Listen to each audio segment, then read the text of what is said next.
Butcher? Yes, sir.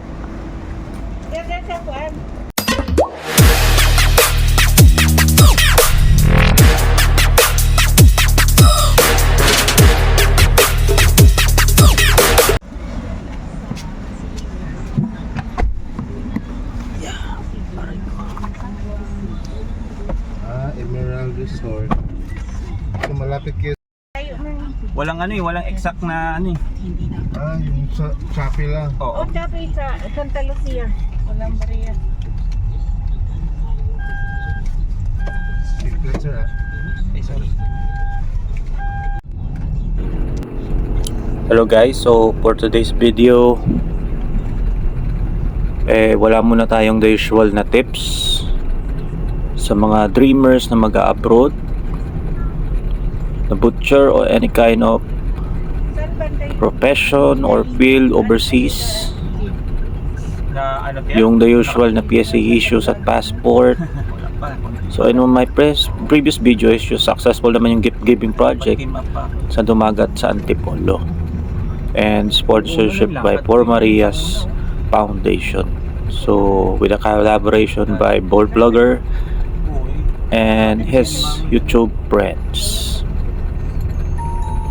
So yep, dumadaan tayo sa Manuel Quezon National Highway. Dito po last 20 yata ako 2016. So ayun, nakwento ko lang. Ba yun sa gabi boss? So we're here at Mactan, Cebu, 10,000 roses. Sa gilid-gilid. Lapu-Lapu City. 10,000 roses. 10,000 roses. Gabi. Along the way, upon entering sa destination Makikita yung base. sa Barangay Punta Engaño, Lapu-Lapu City. Ganda raw yun ang By the way, my blood name is I'm from the ang Pagobo clan. So shout out sa mga agaw diya. So as a legend story that we Pagobo is one of the descendants of Datu Lapu. So another trivia, on the left side diyan magkakaroon ng reclamation like sa Manila, yung pagtatambak ng lupa at gagawin nilang tong city na may mga matataas na establishment, Beijing. So it's a huge project for the people here. So by anyway, di naman yan ang pinunta ko dito. Hehe, kwento ko lang. So gusto ko lang namang ikwento, di ba? So again, along the way on this video,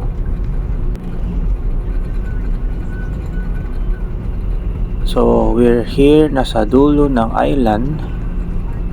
Sa kaliwat kanan mga walking distance na lang yung mga beaches. So left and right, kita mo na agad yung beach.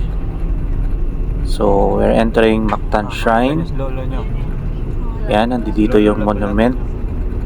Medyo nag-iba na rin yung kanilang tourist attraction dan. Medyo maluwag na siya.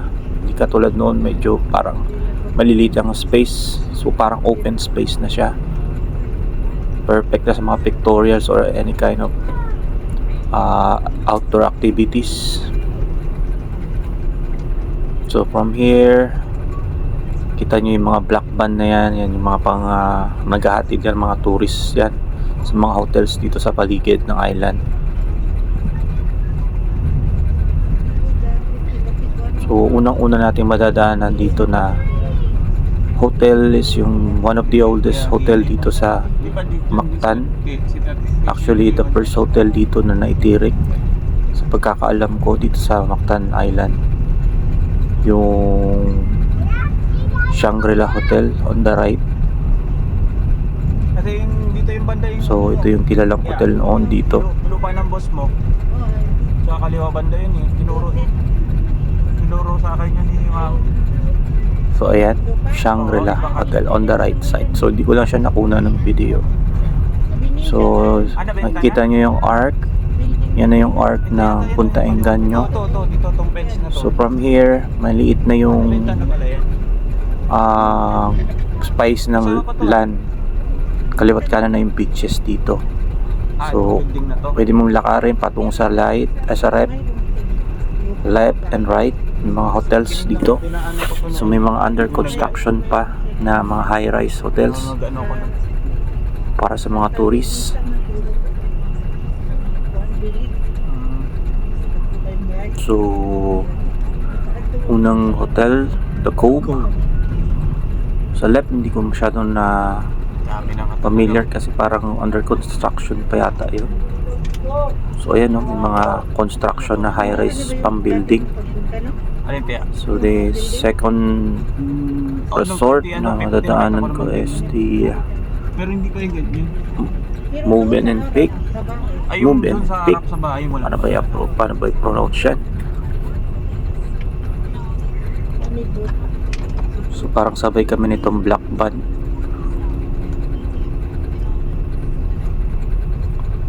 So sa mga gilid-gilid may makikita nyo na may mga small communities pa sila, yung mga residente dito, yung mga legit residents. So paunti-unti na uubos yung mga taga rito, yung mga properties dahil nga na occupy na ng mga businesses, mga beaches, and hotels. So may mga natitira pa naman mga residente Ibang tulog. kahit pa paano. Mag-Bisaya na kayo. Kahit wala na tayo sa Manila.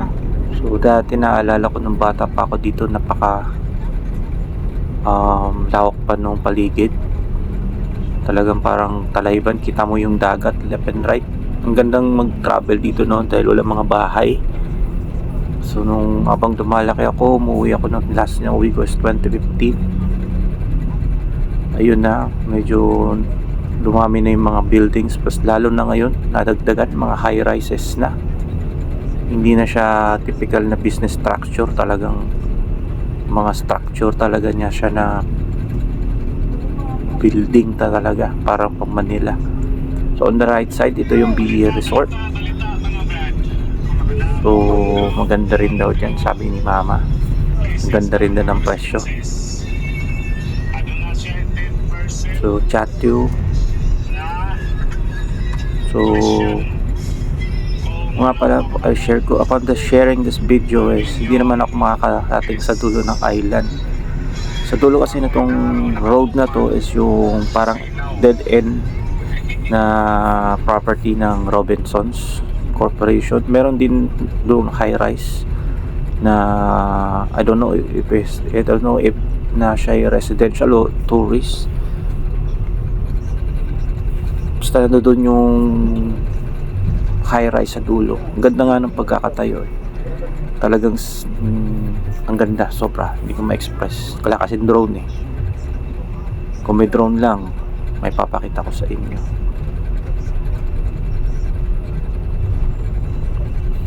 So medyo malapit-lapit na ako sa destination.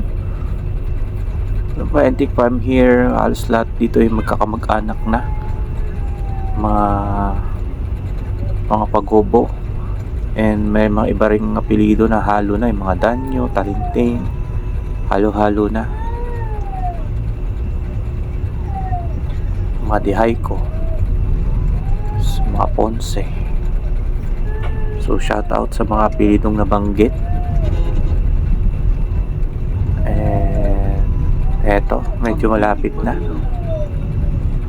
Bago na naman to ah. So dito, ayan yung the right side, ito yung Talaga ang ano natin. isang structure na marami naging employee dito, dalawa parang napang-crop ata ito. O I don't know kung paano nangyari, basta parang tinake over ng Mega World Ayun na ano na siya. yung building na yan. J at ano to? J. So J ba yun? comment down below, nakalimutan ko yung pangalan nung unang owner, Mag-buy na dito. pero nasa dila ko na yun eh. Kargayin na lang natin. Hindi ko lang mabasa. May paspam ba? So eto na yung aming location dito sa isang maliit na resort na nandiyan yung aming munting bahay. Putik na. Okay na dito. Ayan, marami na rin tao.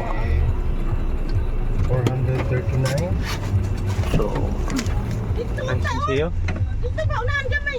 Unahan gamay? Ito, para mo baking na lang na siya. Hindi, okay na tiri Baking po. dito, mahaba pa Maputi. dito ya, ha? Maputik. Putik. Kami na mag-buat. Oh, sige, sige.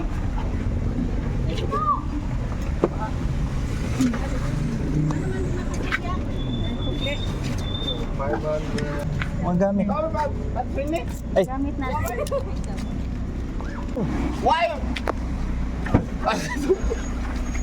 Go. Dito na. Thank you, sir. thank you, sir. Yeah, bingo. Sunod lang ako. Ay!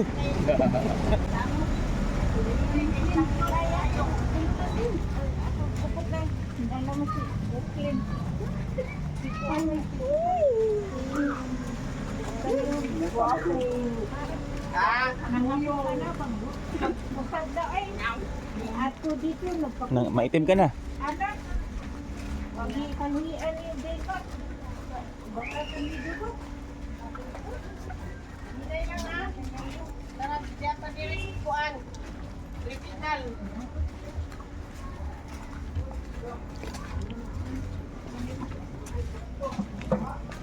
Isa. Lupa na dito kay damo problema natin dito kuan.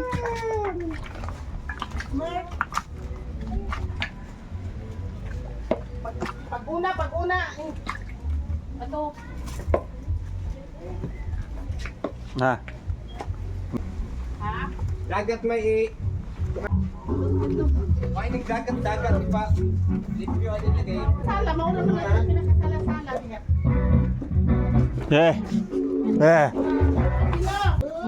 Unsa man ma? Lagi paluto lagi ko oh. Kun ina dito ang palitig usa. Init man din. Tiya, mainit. Dili, nandiri. Ang kuan loaded dugay. Ulit ang ulit.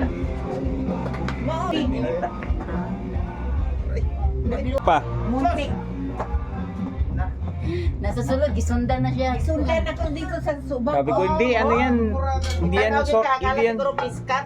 hindi yan sore eyes. Kay may reseta yan dyan, nalabas ko ba? Kaya nga pinapadala ko yung resita para Lalaki. Sili ko gampo. Lalim. Mababaw na?